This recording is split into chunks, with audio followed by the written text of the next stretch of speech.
आहे तुकाराम मुंढे सर आणि त्यामागे उभे असलेले अशोक मुंढे सर.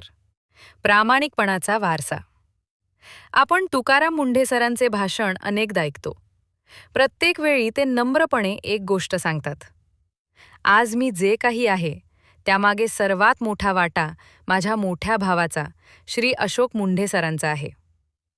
तारसोनाच्या जिल्हा परिषद शाळेतून सुरू झालेला हा प्रवास. लहानपणी शेतीत काम करत, संघर्ष करत, साध्या परिस्थितीतून उभे राहिलेले हे दोन भाऊ आज संपूर्ण महाराष्ट्रासाठी प्रेरणा बनले आहेत.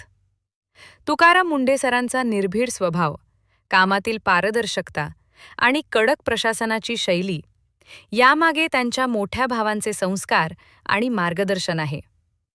श्री अशोक मुंढे सर स्वतः डेप्युटी कलेक्टर पदावर कार्यरत होते. सरकारी सेवेत असताना त्यांनी प्रामाणिकपणे काम केले आणि आज निवृत्तीनंतरही विविध माध्यमातून समाजासाठी कार्य करत आहेत. तुकाराम मुंढे सर स्वतः सांगतात की जिल्हा परिषद शाळेत शिकत असताना त्यांची इंग्रजी खूपच कमकुवत होती. तेव्हा त्यांना इंग्रजी शिकवणारे, मार्गदर्शन करणारे अशोकदादाच होते.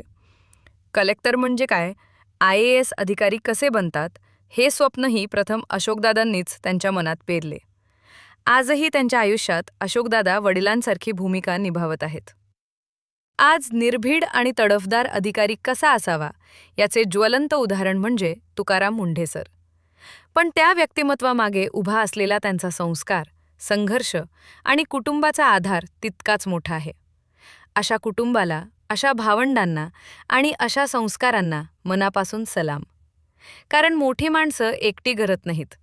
त्यांच्या मागे उभा असतो एक मजबूत परिवार, त्याग आणि योग्य वेळी दिलेले मार्गदर्शन.